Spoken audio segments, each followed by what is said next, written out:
Have you ever heard of a place that was interesting for years that you've never been there, and then you find out that you're going there?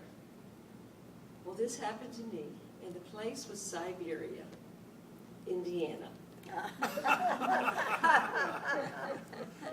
This was a little sleepy hollow that my mother had grown up 40 years before, and she had seen it for 40 years actually, and she was coming to visit us, our family, for that week.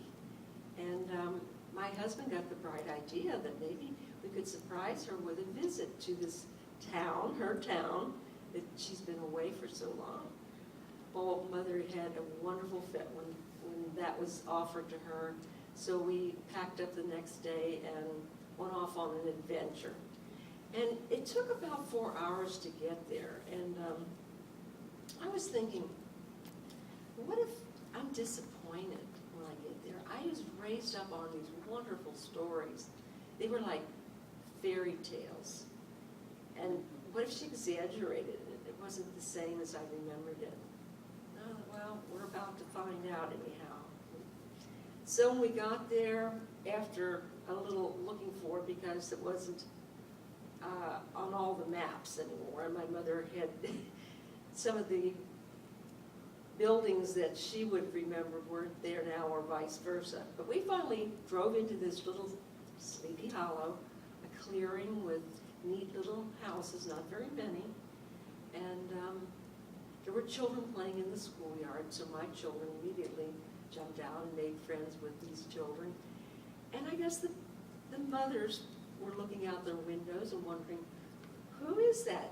All these people getting out of the car, and kids and staying, looking around. So it turned out that all three of these women were the offspring of the very important neighbors and friends of my mother when she had lived there. So it couldn't have been more perfect, because now she could sit down and find out all the history that she had missed. So that gave me time to kind of saunter around. The most outstanding thing initially about the place was the cemetery. It was self-contained by a wall, a little rock wall about that high. I had never seen one quite like that before. It was very old-fashioned looking.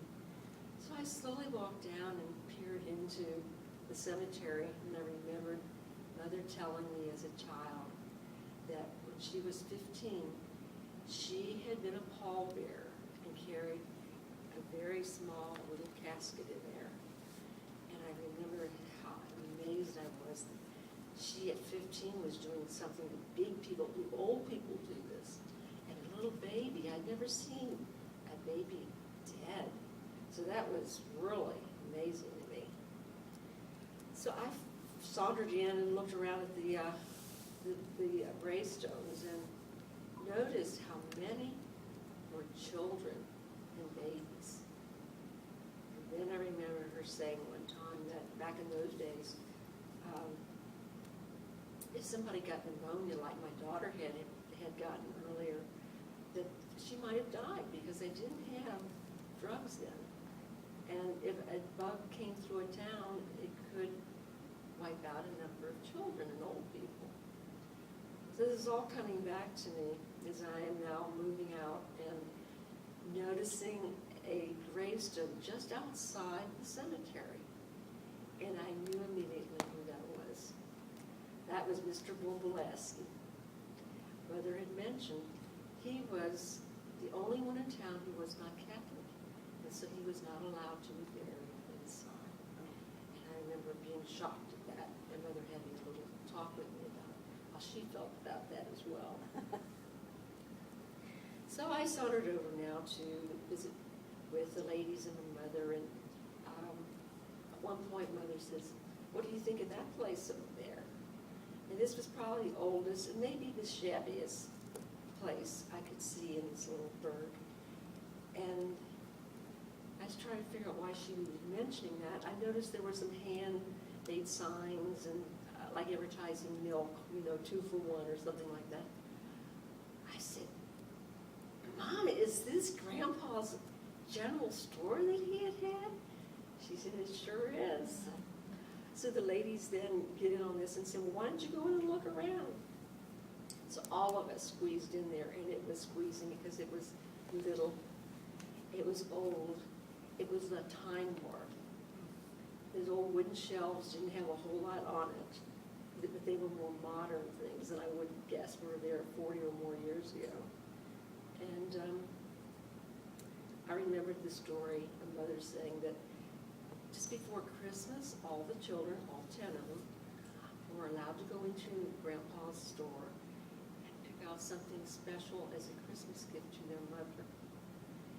And I still have the dish she picked to give to her mother. It came to her, it came to me, and now belongs to my daughter. It's a beautiful dish that's held pins as I was growing up. So as we're walking down the steps and leaving this ancient little memory, Mother said, you know what else? She said, they're closing the store after all these years.